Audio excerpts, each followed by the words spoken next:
Welcome to our very first edition of Knights on Bikes USA Tuesday Talks, where we will regularly discuss the current topics concerning Knights on Bikes USA. First up is Doug Richardson, who was elected Knights on Bikes USA National President last year. Welcome, Doug. Tell us a little bit about yourself. Morning, Peter. Thank you for having me. As you know, I was elected Knights on Bikes National President last year. I've been a Knight for almost 20 years, to the day. And during my time in the Knights, I've held several positions in the Knights of Columbus. Uh, Everything from I'm currently a district deputy, but I've held positions as far as assistant membership director and uh, uh, assistant director or chairman of Hispanic councils, trying to bring Hispanic councils online in the state of Louisiana. Um, just basically whatever the state deputy tells me to do, that's what I do. Been there, done that. That's a good approach to take.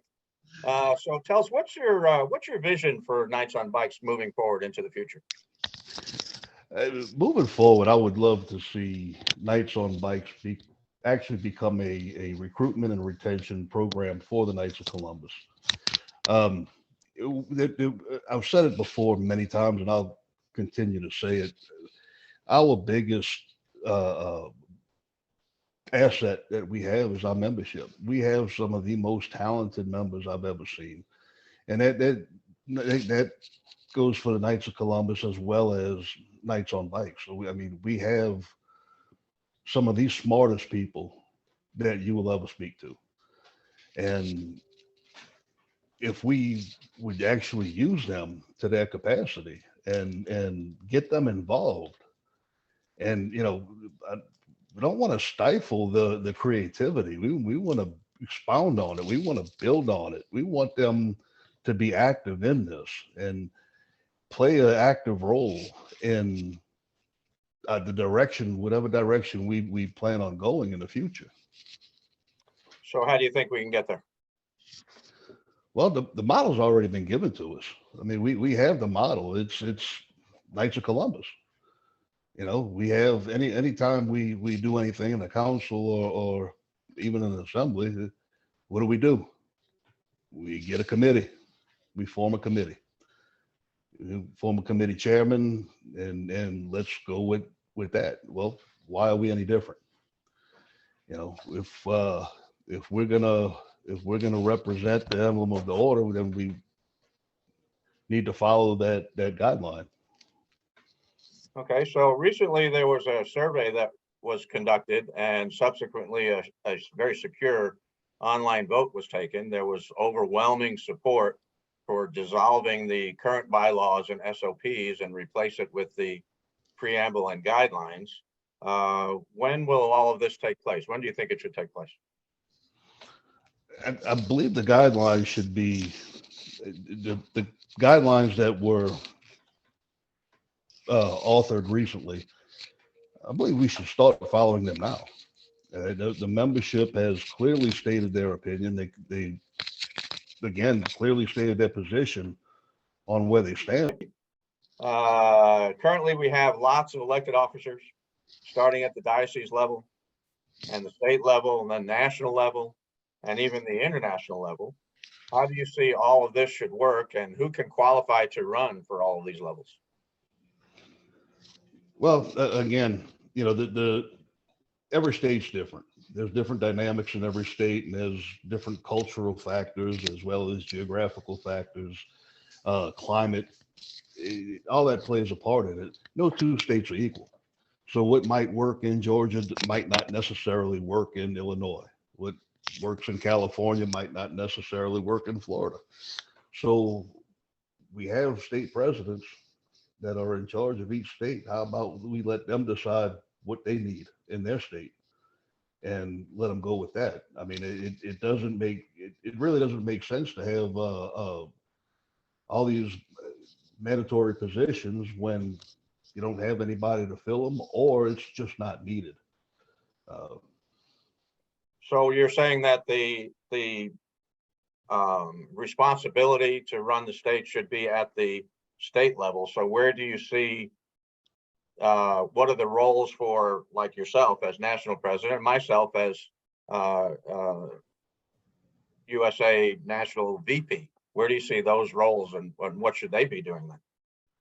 Well, I see us more as coordinators, and then, you know, to help facilitate the states. Like, perfect example, yesterday, Louisiana Knights on Bikes, as well as the Knights of Columbus State family, went to Picayune, Mississippi to pick up the Silver Rose. Well, there you go. Now, perfect situation for the central VP to facilitate that or to help out in any way. And if he's not needed, even better.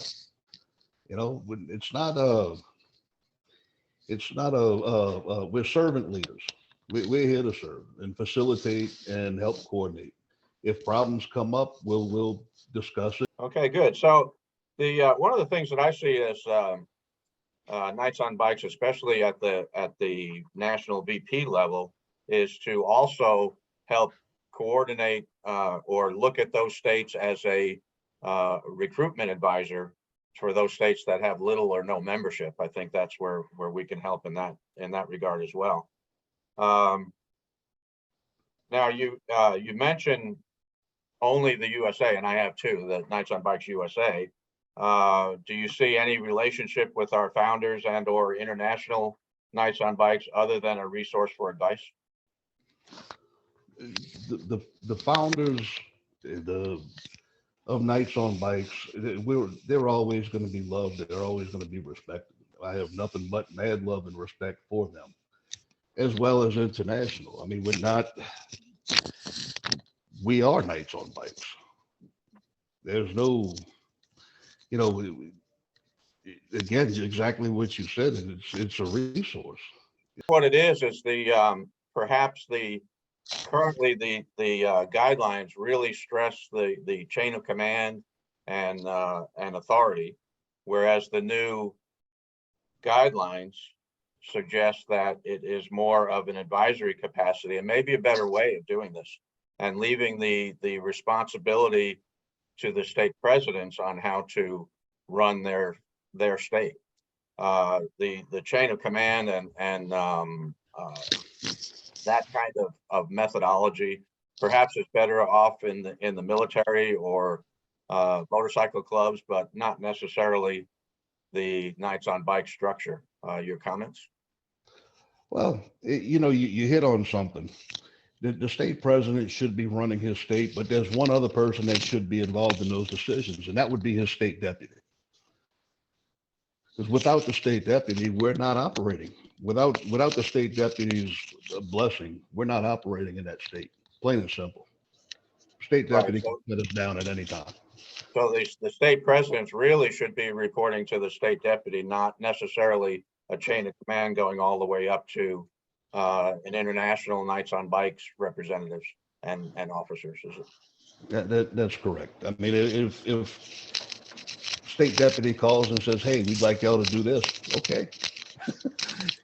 Yes, sir. When would you like us there? Yeah. It's we can't ignore the role that the state deputies or the state councils play with Knights on Bikes. I know it's been said that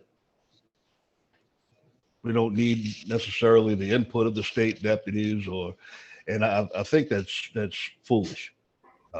We can't wear the emblem of the order on our chest or on our back and say, well, we're not going to follow the state deputy, or we don't need the state deputy telling us what to do. We absolutely do need the state deputies to tell us how they want things run in their state. It's their state. Yeah, I would wholeheartedly agree with that. And also from a standpoint, really, we are nothing more than Knights of Columbus riding motorcycles to support the programs on a state and local level. And that has everything, like you said, everything to do with how the state deputy chooses to run that particular state. And each state has a state deputy, So we need to be listening to what the state deputy wants us to do. And I think it's a great opportunity to build a relationship with the state deputy, with the incoming state deputies, with the state families. You know, we after the Silver Rose yesterday, transfer yesterday, we all went and ate lunch and we had a great time. You know, it's a beautiful thing when brothers can sit together and enjoy a meal, have great conversation, poke fun at each other when you get a chance. You know, you never pass up that opportunity. Uh, that's what it's about. You know, it's the brotherhood, it's the camaraderie, it's the fraternal aspect. It's supposed to be fun, not rigid, not militaristic. That's not what we're about. Right. We had a similar experience in Georgia about a month or so ago, where we had a run going to one of the local pregnancy resource centers, and our state secretary showed up, and we got him involved and had wonderful conversations, and we were talking about the future. And I think you're right. That's where we need to be heading, not the chain of command as a separate organization. We need to be under the umbrella of the state deputy, which would be under the umbrella of Knights of Columbus. And however we choose, whatever the state president decides to have that relationship with the state deputy is up to this state president. Absolutely. Absolutely. All right, my brother. We have vowed to keep these segments rather short, hopefully less than 15 minutes. I think we've accomplished that.